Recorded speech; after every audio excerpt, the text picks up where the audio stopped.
Hey everyone, crime prevention and control.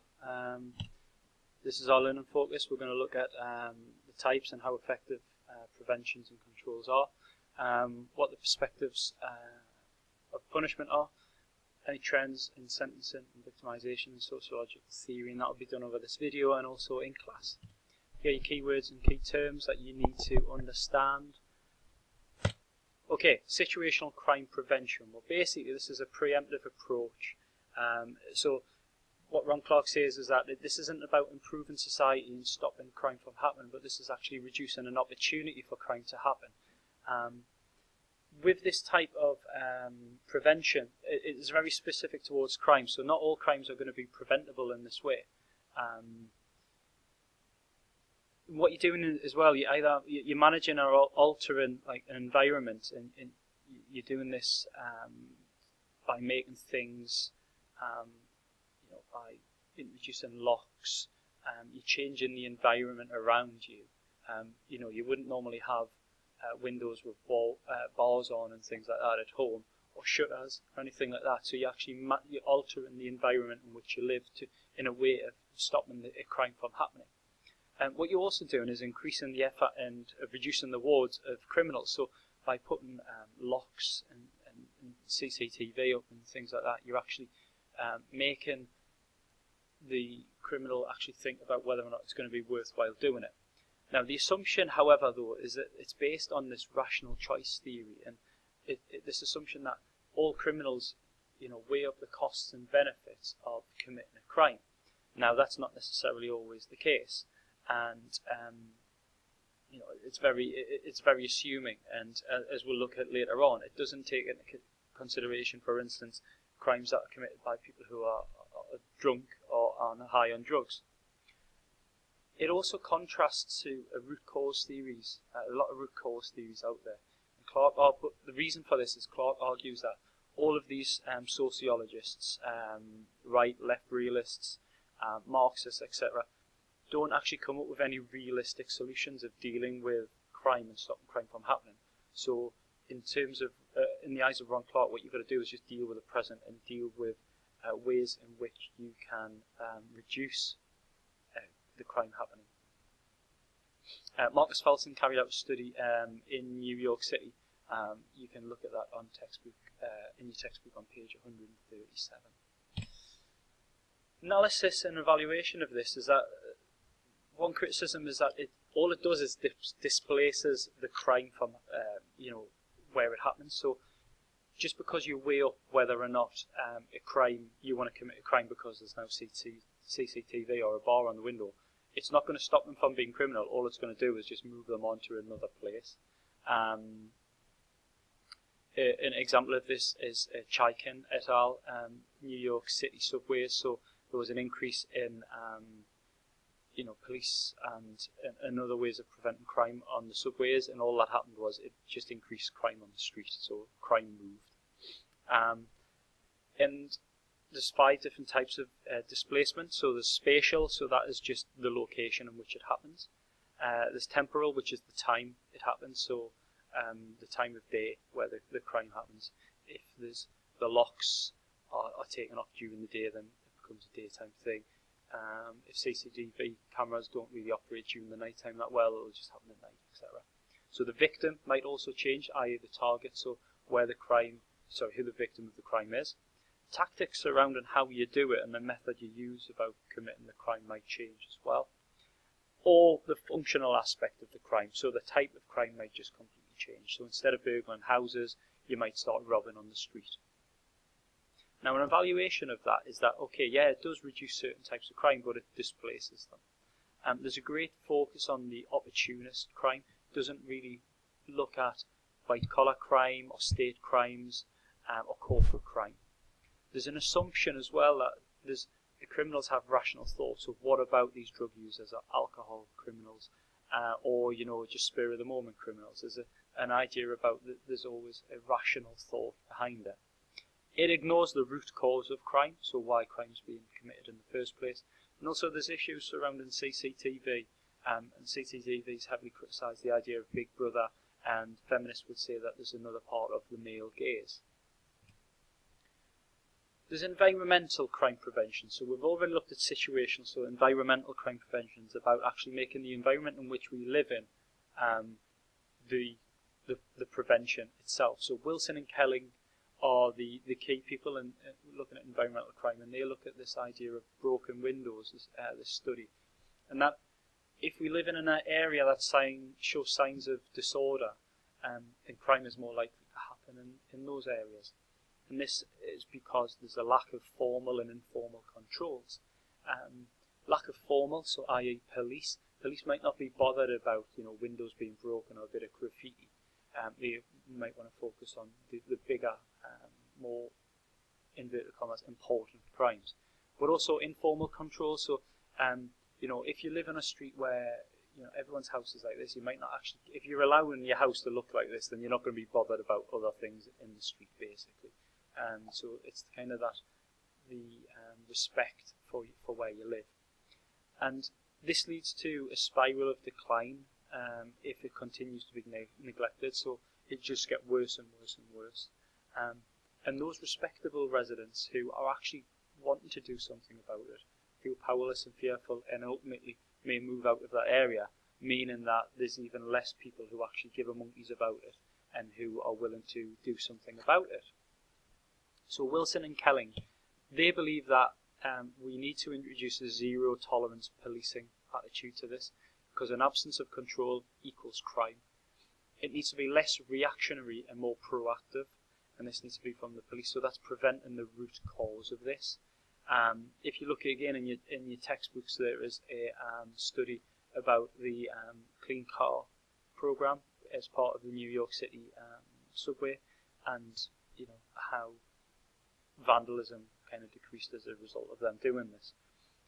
The problem with this, though, is that Wilson and Kelling are saying that even like the slightest sign of disorder, even if it's not criminal, needs to be targeted, is a way of getting rid of this.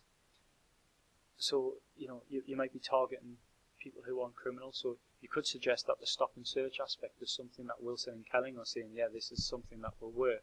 But the problem with that is you've got then victimization, labelling, self-fulfilling prophecies, and all these different things that come out of it. Also, it might be an indirect effect of other policies. So, in terms of things that happened in the 1970s in New York City, the New York Police Department had like extra officers. So it might not just be because there's a zero tolerance policy. It might just be the fact that there's more police officers on the street, and that's actually have an impact on crime going down. Another type of prevention is a social and community type of prevention. This has a major emphasis on the offender themselves and within the social context. This is about removing the predisposition, the need, the want to actually commit this crime in the first place. If we think about the reasons why people commit crime, social reforms come out to try to stop that and eradicate that. Not necessarily directly though, so there's a moral implication and a moral movement to reduce unemployment, to have better housing and to reduce poverty. By doing all of these things, we then reduce the need to actually commit criminal acts such as theft, robbery and things like that. The Perry Preschool Project is something very much about social community prevention. Have a look at that, it's in the textbook as well. Okay, we're going to move on to punishment now, rattle through punishment. Two different types of punishment. There's the idea of reducing, so punishment actually reduces crime, and then there's the idea of retribution. So in terms of reduction, it acts as a deterrent. So if we make examples of people who commit crimes, then people aren't going to do it. There's a rehabilitation side of things, which is about the educating people so that they come out of prison, they can actually get a job, so they can become a fully functioning member of society, in inverted commas. Incapacitation as well. If we remove a criminal from society, they cannot commit a crime. Simple as that. The retribution aspect of things is about punishment, not cure. It's an acceptance that crime's going to happen. And it's not about stopping crime from happening. It's about punishing those who have committed crime. And it's very expressive. This leads on to Durkheim in a bit. It's about expressive. Society's outraged. We are not happy with this. We need something done about it. So, as I've said, leads on to Durkheim, who looks at this idea of punishment upholds social solidarity. We have shared values about what's right and wrong. And punishment allows us to see that this is actually happening. It's done in two ways, according to Durkheim. It's retribution, so this is very much a traditional society way of doing things, which is gaining vengeance for a bad wrongdoing. It can often be very severe, and it's very expressive, as I said. This tends to be where we repress the wrongdoers. Then there's restitutive, which is more modern society, according to Durkheim, and this is an instrumental punishment. And this is about restoring society's balance, so this might be done through financial rewards rather than imprisonment or execution. An evaluation of Durkheim is that it's very simplistic, and that there's no way that traditional only stick to this and not this. An example would be, say, for instance, where a compensation might be paid rather than an execution in terms of blood feuds, mafia, and things like that.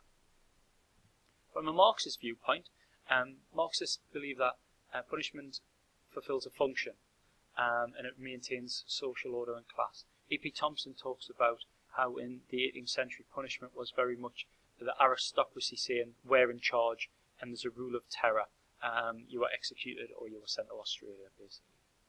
Rusch and Kirchheimer believe that if we didn't live in a society where money wasn't so important, we wouldn't have monetary fines. And Melosi and Pavarini believe that there's a great similarity between prison and factories, where the lower working class are exploited in some way and are sent to these workhouses. And the fact that the words we use is that we're paying a debt to society. Melosi and Pavarini believe that this is a very strong links to the capitalist society we live in. Foucault is a big person when it comes to punishment and to imprisonment. Foucault looks at two different types of power. We've got sovereign power, so the punishment is an assertive power. Look at us, we can do this. So the punishments, hangings used to be very public executions, and these were very it was like a spectacle. Then you've got the disciplinary power, which is more about government over mind and soul rather than body, and this is done through surveillance. This panopticon is where the guards would be in here, and they can see all of the prisoners, but the prisoners don't necessarily think or know they're being under surveillance, and this creates a power over their mind and their souls, so to speak, in that they just never know when they're being watched, so they're always performing and acting in a very good way because they are fearful of being something bad happening to them if they are not. Just a little bit of information before we finish on changing prisons. So pre-18th century prisons were tended to be holding prisons. They weren't necessarily incarceration. The idea was before you went to be hung, executed, flogged or whatever, then you would be held in a prison. There's an idea that what we're doing is, by putting people in prison, is actually making the criminals, worse because they're surrounded by criminals. If you surround criminals with criminals, they're going to learn from them. If you surround a non-criminal by criminals, there's a good chance they're going to learn some bad things off them. So there's an idea that actually sending people to prison isn't a good thing. It's making things worse. There's a political aspect to it as well. A lot of, especially you might see with general elections coming up, politicians will pick on prisons as a way of gaining votes. New Labour, when they came into power in 1987, actually helped increase prison population because they believed that by putting regular petty offenders into prison, it would act as a deterrent, which again links into this. Maybe it doesn't work because then if you go in as a petty offender, you come out as a good offender or a higher level criminal. UK prison population had a 70% rise from 1993 to 2005, which is huge. And it's one of the highest in Western Europe. I think only Russia and the US really have a higher prison population per 100,000 than we do. At the time of 2005, we had about 77,000 prisoners, and only 5% of that were female. So very much, the prison population is very much a male thing. You could maybe link in chivalry thesis to that, the type of crime women commit, etc., etc. For the lesson, what you need is your notes from this. You need to make sure you update your glossary with all your key terms and your key words. And I need to see evidence that you've acted upon the feedback I give you for your mock exams. See you all later. Bye bye.